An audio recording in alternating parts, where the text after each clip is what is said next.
வார்த்தையை கேட்டுட்டு இருக்கோமோ, ஆண்டோடைய வார்த்தையை நம்பி போவோம், நம்முடைய குடும்பத்தில் அற்புதங்கள், அதிசயங்கள், அடையாளங்கள் நடக்கும். ஒரே ஒரு வார்த்தை சொன்னா, நீ போப்பா உங்க மகன். இவர் திரும்ப சொல்லி இவருக்கு அந்த நம்பிக்கை இல்லைன்னா என்ன செஞ்சிருப்பாரு? என்ன ஆண்டவரே, என் மகன் சாக போறான்னு சொல்றேன், நீங்க வந்து தொட்டு எழுப்பிடுவீங்க நான் நினைச்சு வந்தேன், இப்படி ஒரு வார்த்தையை மட்டும் சொல்றீங்களே, நான் எப்படி போக முடியும்னு கேட்டாரா? அவருக்கு அவ்வளோ அசைக்க முடியாத நம்பிக்கை. நம்பிக்கை தான் நமக்கு பலன். அந்த நம்பிக்கை தான் இந்த ராஜாவின் மனுஷனுடைய குமாரனை என்ன செஞ்சது? பலப்படுத்தியது, பலப்படுத்தி எழுப்பினது. நம்முடைய வாழ்க்கையிலும் நம்பிப்போம், நம்பிக்கையோடு இருப்போம். கர்த்தர் பேரில் நம்பிக்கை வைப்போம்.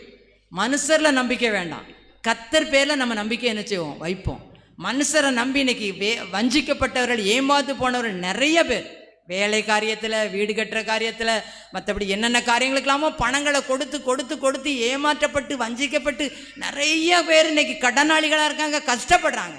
ஆனால் ஆண்டவரை நம்பி போனவங்க யாரும் வெட்கப்பட்டு கர்த்தர் மேலே நம்பிக்கை வச்சா நம்ம ஒரு நாளும் கெட்டு போகவே மாட்டோம், வெட்கப்பட்டு போக மாட்டோம். நம்ம வாழ்க்கையில் ஒரு பலன், கர்த்தர் மேலே நம்பிக்கை வச்சிங்கன்னா ஒரு உன்னதத்திலேருந்து வருகிற பலன் நம்மளை என்ன செய்யும்? தாங்கும். அந்த பலத்தோடு நம்ம இந்த இடத்த விட்டு என்ன செய்யணும்? கடந்து எல்லாரும் ஆண்டவர்கிட்ட கேளுங்க, ஆண்டவரே உன் பேரில் நம்பிக்கை வேணும்ப்பா, உம்முடைய வசனத்தின் பேரில் நம்பிக்கை வேணும், உம்முடைய வார்த்தை எங்களை தேற்றணும், உம்முடைய ஆவி எங்களை உயிர்ப்பிக்கணும், உம்முடைய வசனம் என்னை உயிர்ப்பிக்கணும், நான் உம்முடைய பாதத்தில் வந்து ஜெபிக்கிற ஜெபம் என்னை பலப்படுத்தணும். அந்த ஜெபத்தில் நமக்கே நம்பிக்கை இல்லைன்னா எப்படி ஆண்டவர் நம்மளை பலப்படுத்த முடியும்? நம்ம ஆண்டவருடைய சமூகத்தில் ஜெபிக்கும் பொழுது இந்த ஜெபம் என்னை பலப்படுத்தியிருக்குன்னு தைரியம் வந்த பிறகு அந்த ஜெபத்தை முடிச்சு எழுமும். ஆமேன். அவருக்கு நம்பிக்கையே நமக்கு பலன். அமெரிக்கையும் நம்பிக்கையுமே உங்கள் பலன். நம்பி போனாரு, உயிரோட மகனை பார்த்து கொண்டார். எவ்வளோ பெரிய பலன்! அவருடைய நம்பிக்கை நமக்கு பலன். இந்த இடத்துல யார் நம்பிக்கை இழந்து வந்திருக்கீங்களோ இன்னைக்கு நம்பிக்கையோடு அந்த இடத்த விட்டு கடந்து போகணும்.